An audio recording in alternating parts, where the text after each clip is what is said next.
Halo guys, assalamualaikum warahmatullahi wabarakatuh. Selamat datang lagi bersama saya Momo Barbar. Tumen gue serius.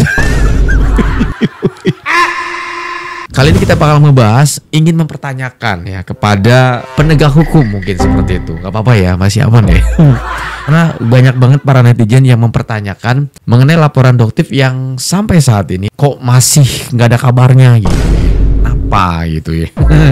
Langsung aja kita gas ya, kita menuju TKPN. Play. Setelah NM ditahan, ternyata betul ada satu orang yang pernah bilang, saya lupa orangnya, bahwa ketika NM ditahan, banyak orang-orang munafik akan bermunculan. Dan seperti yang kalian lihat dalam kegaduhan ini, bukan hanya drama tentang skincare, sebuah kejahatan bahkan ke hal-hal pribadi itu sudah menjadi drama besar. Salah satu yang kalian bisa lihat sendiri adalah beralih kubunya KH menuju ke arah seorang FS. Saya tidak akan membahas jauh lebih FS karena saya tidak paham apa masalah beliau. Tapi yang sangat lucu dan kelihatan sekali munafiknya adalah KH. Memang kemarin beliau ini adalah problematik banget. Salah satunya masalah uang. Anehnya orang-orang tahu kalau dia tuh selalu bermasalah dengan uang, utang, tapi masih aja selalu ditemani dalam hal uang. Saya cuma mau mengingatkan berhati-hati sama orang seperti itu. Coba bayangin dalam sekejap dia bisa berbolak-balik arah. Dan tadinya dia benar-benar kuar-kuar membabi buta FS. Sekarang karena ada masalah dengan temannya, dia berubah arah. Bahkan ingin menjadi saksi dalam persidangan. Saya cuma menyarankan untuk FS hati-hati. Sekali lagi, orang-orang seperti ini adalah orang-orang licik yang sebenarnya tidak melihat masalahnya, tapi mencari keuntungan dari masalah tersebut. Setelah NM ditahan, ternyata betul. Oh, ini gue jujur ya, gue ketinggalan berita ya. Orang yang satu ini rada aneh gitu ya. Orang seperti KH, ya, itu memang bahaya bang. Ya, dia nggak peduli teman, dia nggak peduli siapa-siapa gitu bang ya. Pokoknya yang selama itu ujung-ujungnya duit dibela. Nah, itu repot. Nggak usah dibikin video begitu bang. Kalau menurut kamu, biar orang-orang begitu suruh nyamperin ke sono ke FS. Biar nimbrung gitu ya. Awalnya ngebantu. Nanti juga kalau misalnya udah mentok balik lagi. Nah baru di saat seperti itu tuh ditendang. Bila perlu injak sekalian. Yang disebut dengan buzzer yang terlihat ya seperti itu. Itu bahaya tuh orang-orang begitu tuh. Kalau bahasa orang Jawanya itu mesti tendang itu ya. Bu. Apa sih?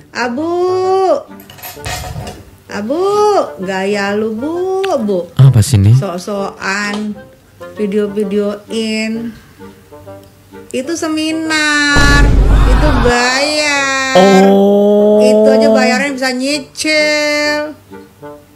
Bisa kayak KPR, bayar setahun. Aduh bu, kalau lu nggak seminar, sertifikat lu nggak nambah-nambah, izinnya lu dikhawatirkan tidak diperpanjang.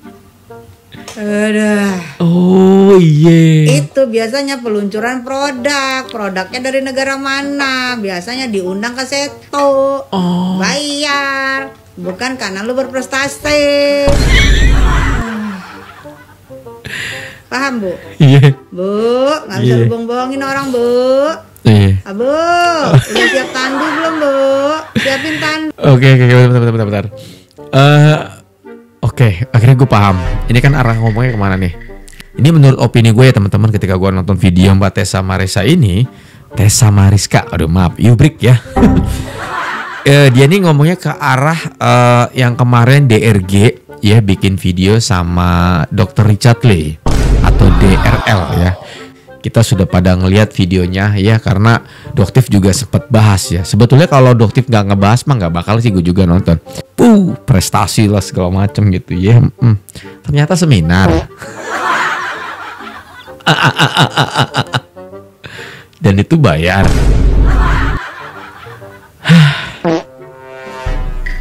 Emang paling jago ya. Bingung gue harus ngomong kayak gimana lagi. Ya kan netizen Indonesia mah kalau ditontonin sama video yang lagi ada di Korea, diundang, gini. Seminar. Ya gue baru ingat kenapa nggak dibahas sama gue kemarin ya. Dan ini baru dibahas sama Tessa baru 1 jam yang lalu. Delay banget otak gue. Tapi nggak apa-apa lah, yang penting otak gue nggak overclaim, ya nggak sih? Tepat sudah 100 hari pasca kejadian persekusi yang dilakukan sama gerombolan sirkus itu ke Doktif. Yes.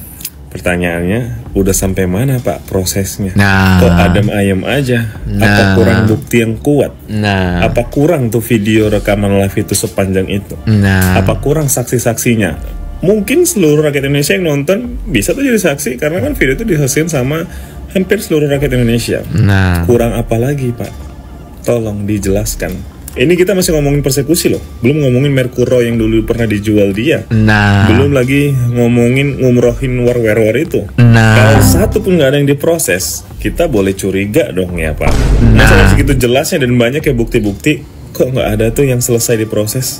Ini gimana ini hukum di negara kita ini? Semoga sih kecurigaan gue salah ya. Ya kayaknya sih masih butuh lah 500 hari lagi kali ya untuk ngeproses ini semua.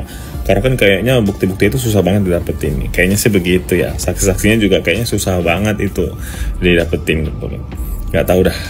Pokoknya gue udah hampir gak percaya sama hukum di Indonesia. Tuh kan Pak. Tepat sudah 100 hari. Tuh kan Pak. Akhirnya tuh netizen pada ngomong begitu ya Pak ya. Sebetulnya bukan cuman Bang Bobi doang sih. Ya beberapa hari yang lalu juga banyak banget para netizen yang mempertanyakan kok kasusnya Doktif mengenai persekusi itu sampai saat ini nggak ada kabarnya gitu ya. Kalau bicara bukti menurut gue sih banyak ya. Apa perlu gue play ulang di sini? Oke, nih. Di depan kamu udah memfitnah produk saya di depan 20.000 orang. Juga melarang saya untuk pulang. Melarang? Ini buktinya apa? Kami tanya sama apa di mana beli? Saya akan memberikan kamu pulang. Jika kamu tidak bertanggung jawab, tidak boleh ya guys. Doktif nggak boleh masuk ke dalam mobil. Aku memang tidak boleh kasih dia pulang sebelum dia membuktikan produk polosan itu dari mana dia beli. Dari mana kamu beli? Tidak ada keroyokan ini guys. Di sini orang disaksikan sama banyak orang, sama polisi juga. Kamu udah keterlaluan. Kamu masih berani play victim. Kamu penipu. Kamu jolim. Kamu fitnah. Itu produk siapa? Ini videonya. Ini sebagian kecil ya. Sebetulnya kan Doktif punya file video yang lebih panjang. Karena pada saat kejadian tersebut Doktif masih save ya file video tersebut. Dan gue yakin file video tersebut sudah dilampirkan ke dalam BAP laporan dia ke pihak polisian. Mungkin seperti itu. Nah, kembali lagi banyak sekali para netizen yang mempertanyakan tentang laporan Doktif mengenai kejadian itu. Nggak ada kabarnya. Sempat ditanyakan sama pihak Doktifnya sendiri juga, bahasanya sudah mulai berjalan. Terus Sunan Kalijaga juga sempat mempertanyakan juga sudah mulai berjalan. Tapi mana gitu. Sedangkan laporannya si siapa? Si DRG itu kan cepet banget gitu ya. Oke, kita next teman-teman. Baru beberapa jam yang lalu gue nggak sengaja menemukan video ini di TikTok. Gue tonton ya, walaupun nggak sampai selesai banget, minimal sudah hampir selesai. Di sini dia sudah mulai menyerang Doktif ya, si Bayang ini. Ya mungkin kalian hafal ya. Nggak perlu ditonton karena ketika gue menonton beliau di video atau gue memutarkan video beliau, itu banyak yang komplain sama gue nggak usah diputar bang video itu gitu. Jadi gue sekarang nggak mau muter. Ya, mungkin kalian udah pernah nonton ya. Tantrumnya tuh makin ditunjukin gitu guys. Bahasa-bahasa yang kasarnya dikeluarin gitu ya. Kalian tahu nggak sih sebenarnya apa yang ditakutkan sama dia? Dia kan mau meluncurin produk kalau nggak salah ya. Gue tuh feeling banget. Dia tuh takut direview produknya. Sama Doktif.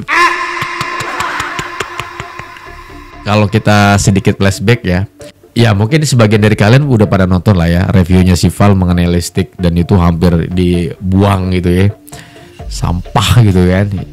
Terus di situ dia menyindir ke beberapa influencer yang mengiklankan produk itu. Ternyata begitu dipakai kok kayak gini gitu ya. Dan dia review jujur gitu ya. Dan di situ juga dia nggak menyebutkan nama gitu. Pada intinya ketika dia mengposting video tersebut, itu tiba-tiba dia di DM banyak orang, ya termasuk influencer yang mungkin pernah mengiklankan produk tersebut. Jadi kayak nggak terima, di DM tuh diserang gitu ya. Udah pokoknya marah-marah deh gitu ya. Terus jawaban Val tuh simple, lah barang ini kan udah gue beli, ini kan gue beli pakai uang gue, terserah gue dong mau gue pakai mau enggak, dibuang. Sampai muncrat gue. Iya, ya suka dia lah. dia yang udah beli barangnya, mau dipakai kayak mau nggak dibuang, udah hak dia dong. Ngapain lo komplain gitu?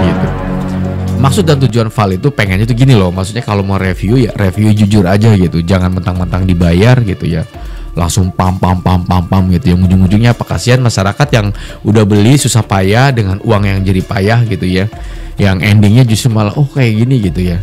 Nah daripada itu terjadi ke banyak orang, mendingan dia jujur gitu kan.